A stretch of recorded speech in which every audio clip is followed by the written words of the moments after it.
Ok, bah, très bien. Bah, à tout.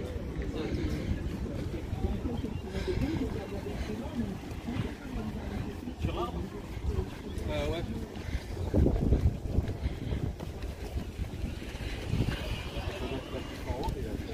Vas-y, on fait ça.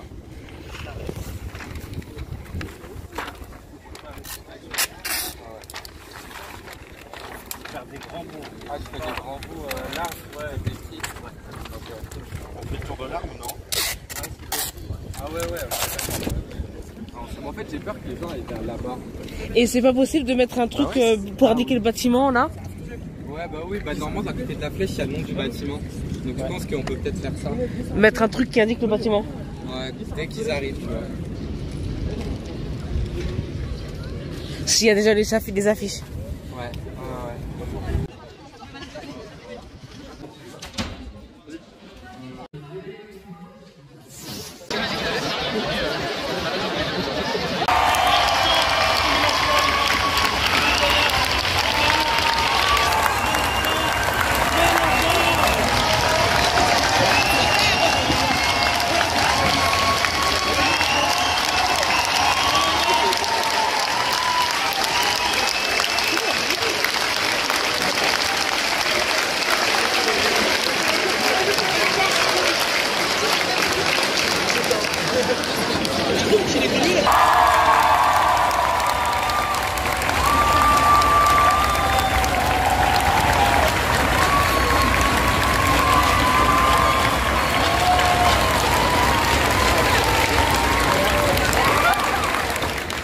Bonsoir à toutes et à tous, vous êtes bouillants Nanterre et je vous remercie beaucoup.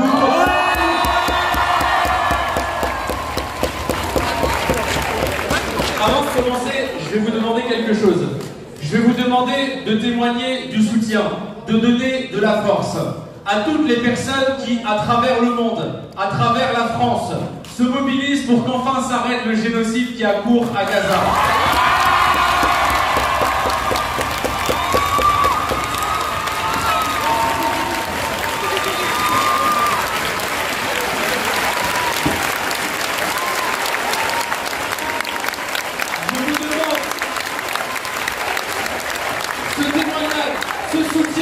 Je vous demande de le donner aussi pour les étudiantes et les étudiants de Sciences Po qui ont été insultés.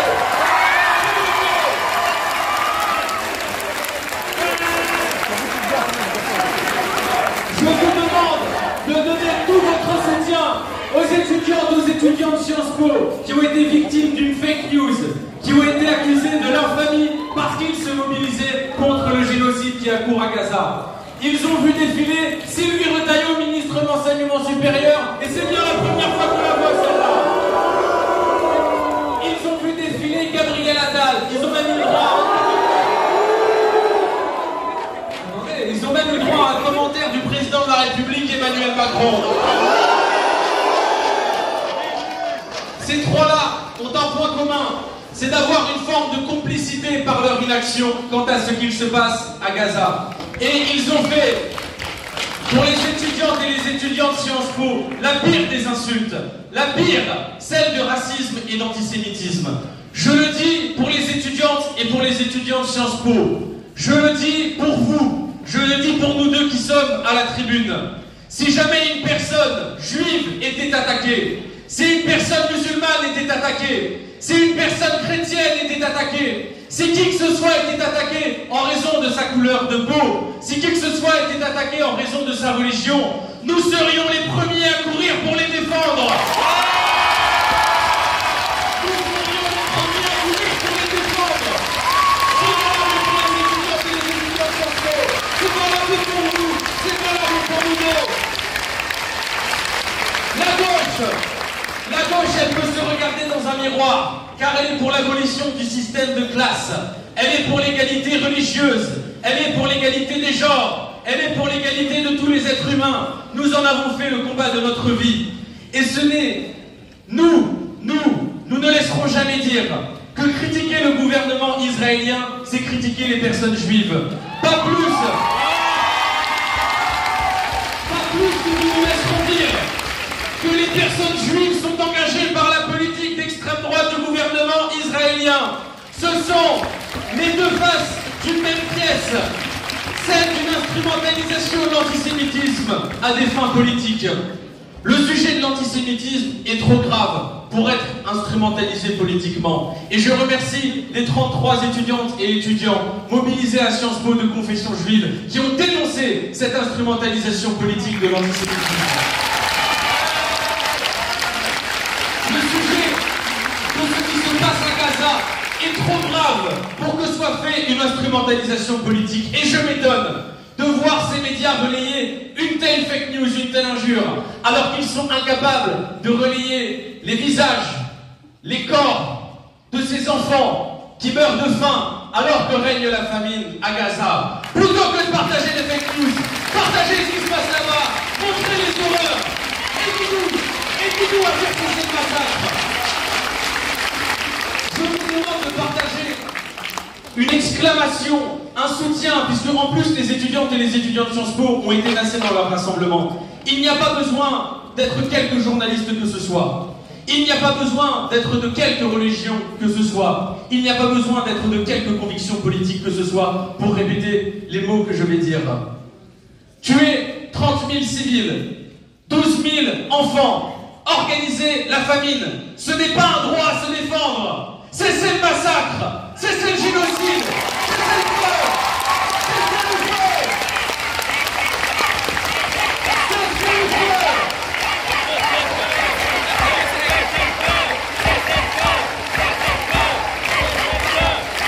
feu. Je m'étonne de voir la ministre de l'Enseignement supérieur si prompte à sortir de son ministère. On l'entend pas sur la précarité étudiante, voilà qu'on l'entend pour relayer une fake news. Mais quand elle a été dit sur CNews, la moitié des étudiants de Sciences Po sont des étrangers, c'est un problème. Elle est où, Madame Sylvie Retailleau, pour défendre les étudiants et les étudiants de Sciences Po? Je m'étonne de voir Gabriel Attal prétendre défendre la laïcité, prétendre lutter contre la haine religieuse. Mais rappelez-vous, Gabriel Attal était ministre de l'Éducation nationale. Il avait raté sa rentrée scolaire. Les professeurs, il n'y en avait pas devant toutes les classes. Tout le monde n'avait pas de fournitures scolaires. Et Gabriel Attal a divisé la communauté éducative avec sa polémique honteuse sur la baya.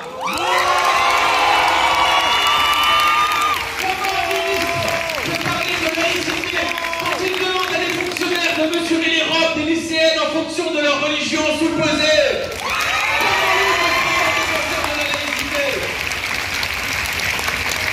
Et je me vois choqué d'entendre le président du Sénat, Gérard Larcher, et même Macron laissait certains membres du gouvernement utiliser ce mot. Islamo-gauchisme.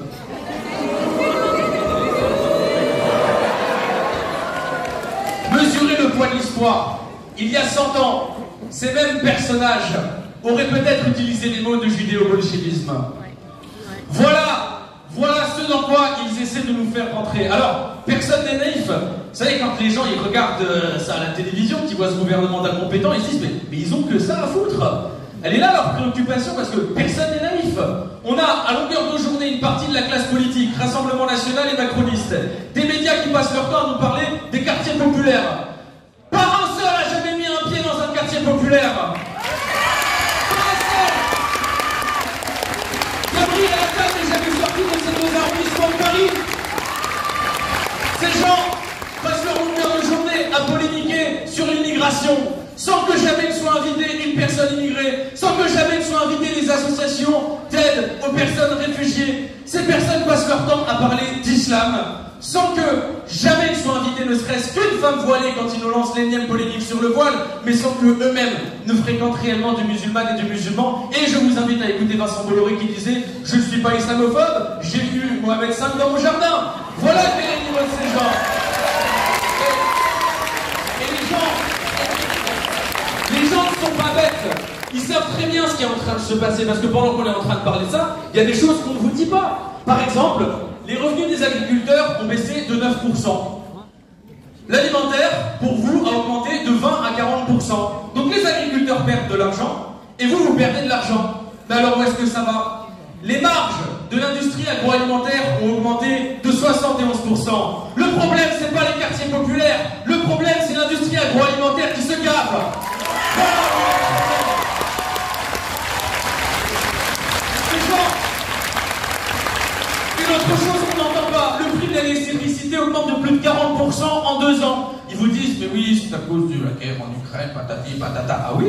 Et pourtant, on a Engie qui se félicite de ses excellents résultats en 2023 et qui a bien récompensé ses actionnaires. Le problème, c'est pas l'immigration, le problème, c'est les actionnaires d'Engie qui se gavent.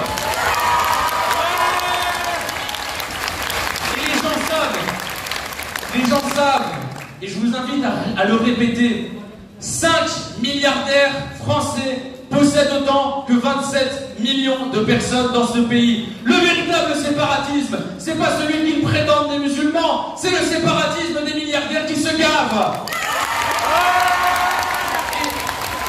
Et tout ça est absolument spectaculaire parce que vous prennent de l'argent dans votre poche et ils s'en mettent plein les poches. C'est un braquage absolument spectaculaire.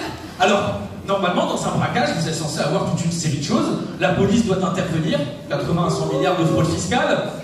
On attend toujours l'intervention. Normalement, vous avez l'hélicoptère de BFM TV, les motos de CNews qui filment ce braquage spectaculaire de ces milliardaires qui vous volent votre argent. Et pourquoi est-ce que ce braquage n'est pas diffusé à la télévision?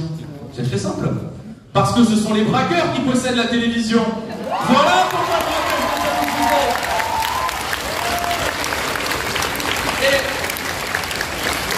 Il est temps de parler d'un sujet qui fait beaucoup l'actualité.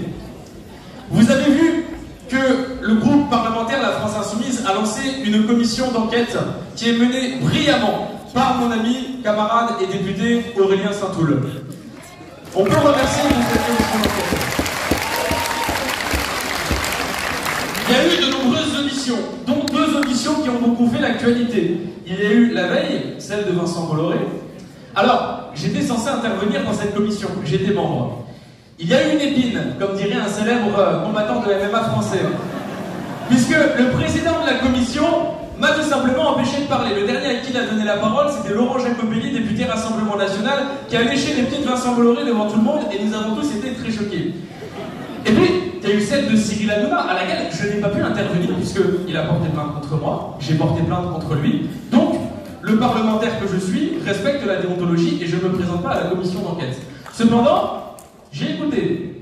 Et j'ai vu que Cyril Hanouna a dit certaines choses. Il a notamment dit « C'est grâce à moi, Cyril Hanouna, si Louis Boyard a été élu député. » Alors, j'ai été très surpris.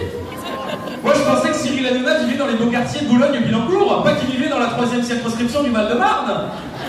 Mais je remercie Cyril Hanouna. Si j'avais fait partie des 15 087 personnes, grâce à qui je suis à l'Assemblée nationale aujourd'hui.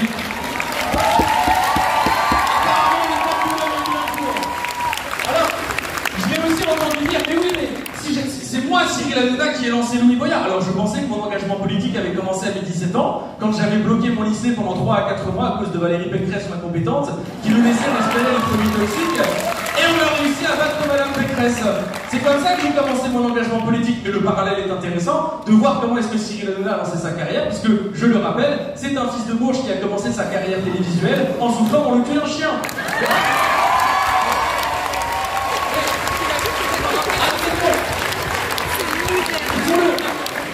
Si je dois mon élection, si je devais mon élection à une seule personne, c'est pas à Cyril Hanouna. Cette personne, elle est à côté de moi. Elle s'appelle Jean-Luc Mélenchon. Parce que c'est lui qui a reconstruit la gauche. C'est lui qui a fait 22% à la présidentielle. C'est grâce à lui qu'on a fait la détresse. C'est la question de sa fiche. C'est lui qui a fait le programme.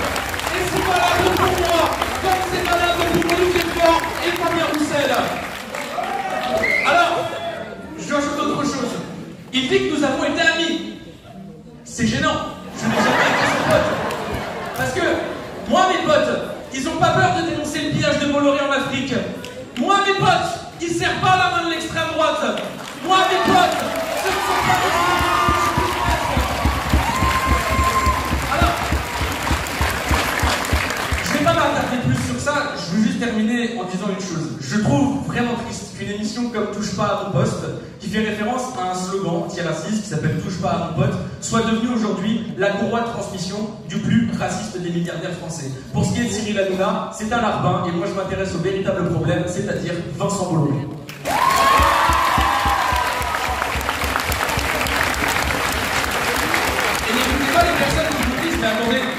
La France Insoumise lance une commission d'enquête sur le renouvellement de l'ARCOM en 2025, parce que oui, il y a moyen que l'ARCOM, parce qu'aujourd'hui l'héritier du CSA, ne renouvelle pas les chaînes de Vincent Bolloré.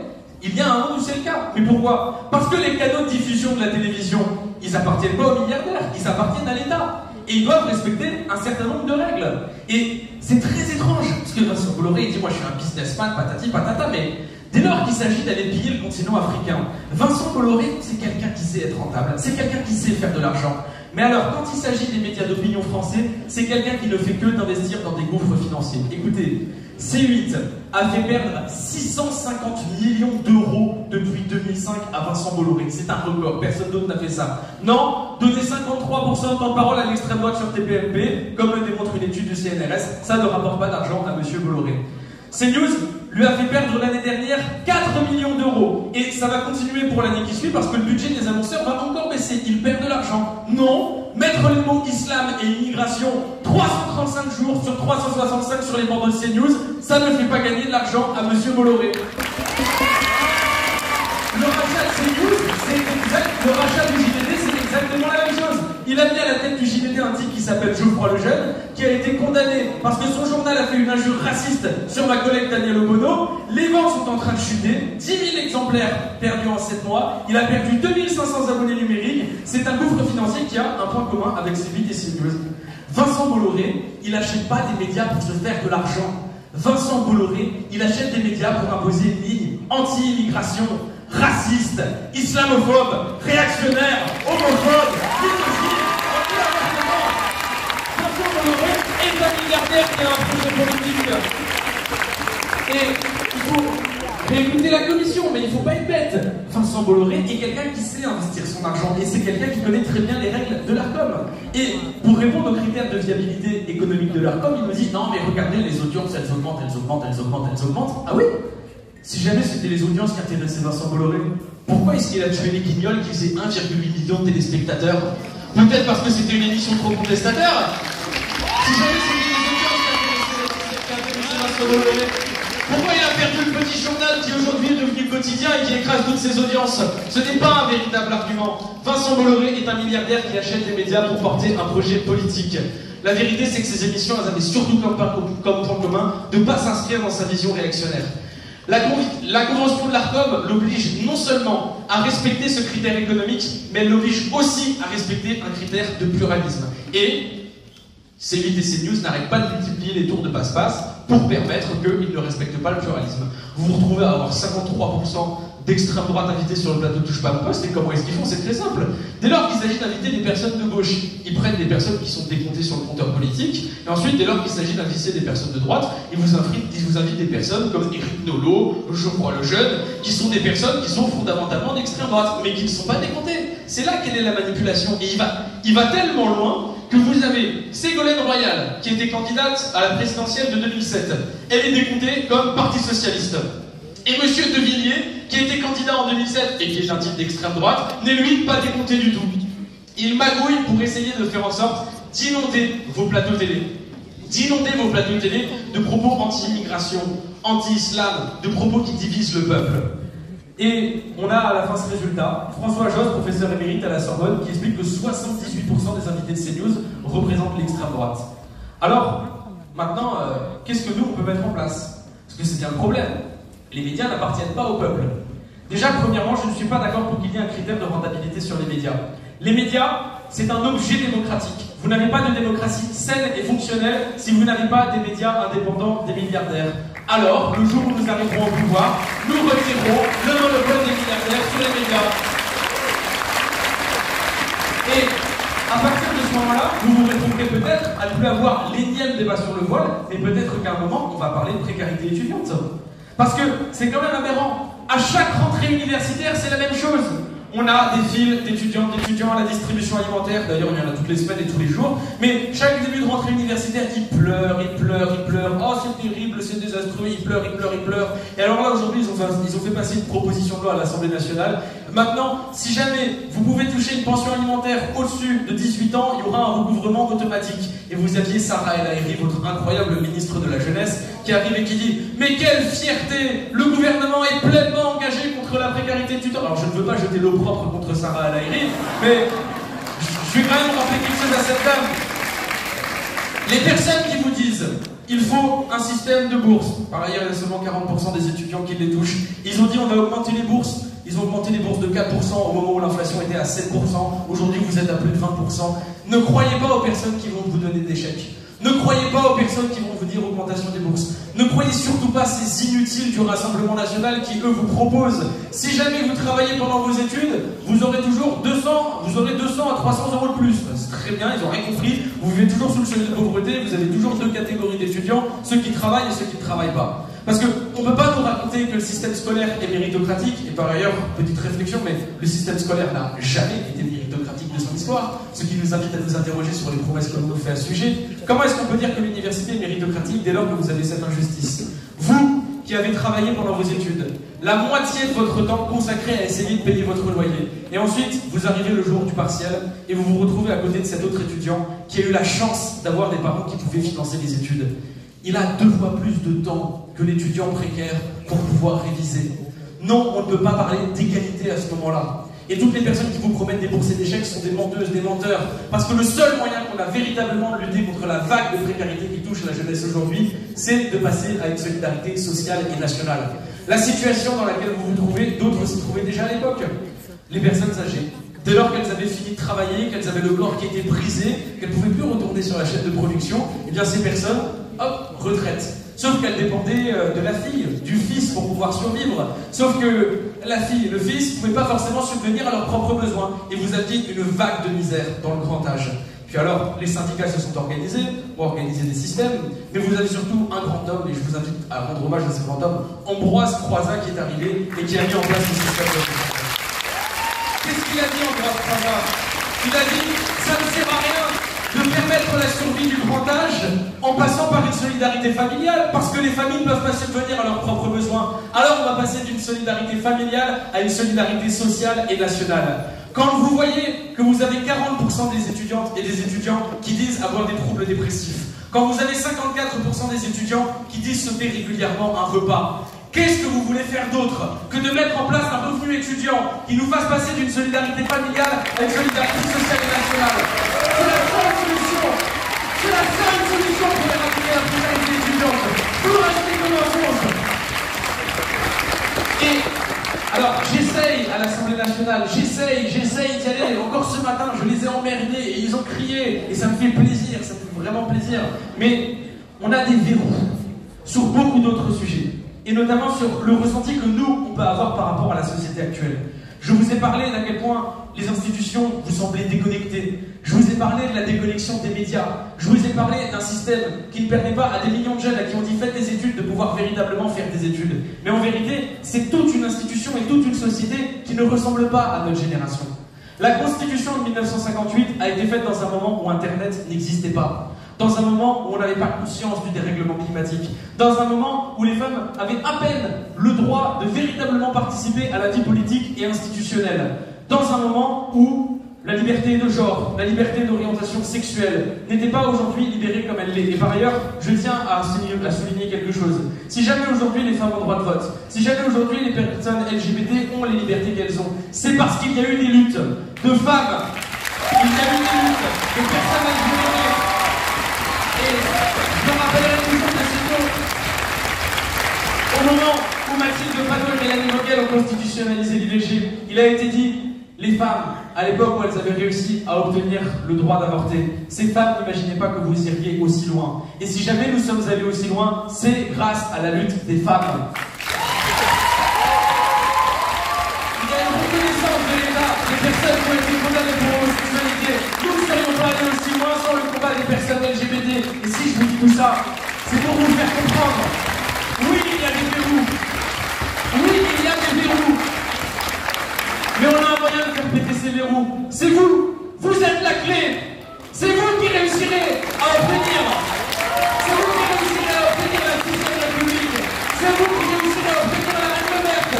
C'est vous qui réussirez à obtenir le droit à l'IVG, pas la liberté à l'IVG.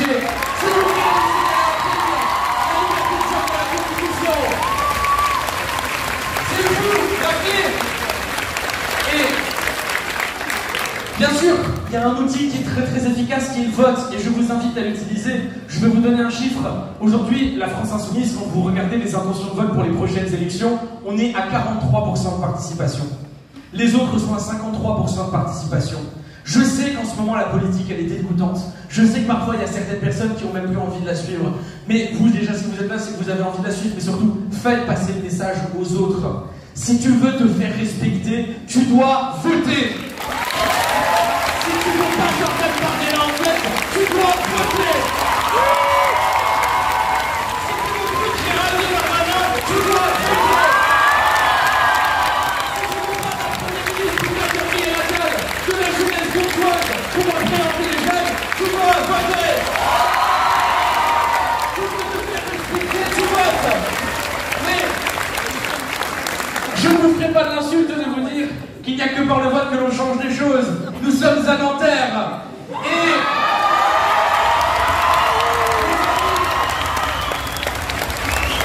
j'ai des grands souvenirs. Il faut dire que quand vous avez 1400 étudiantes et étudiants rassemblés dans un amphi, ça ressemble à une assemblée générale. Il y a un maire de mai 68.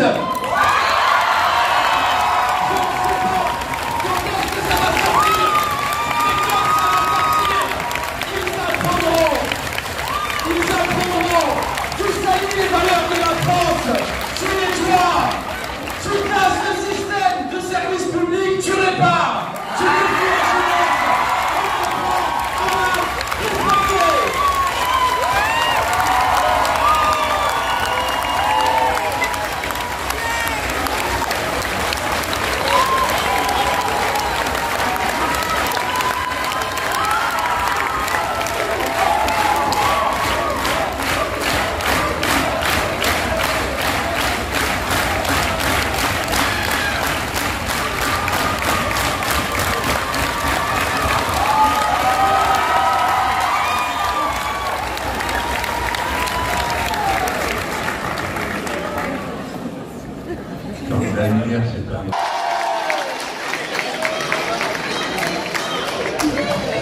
Jean-Luc est parti, on peut faire des bêtises. Reste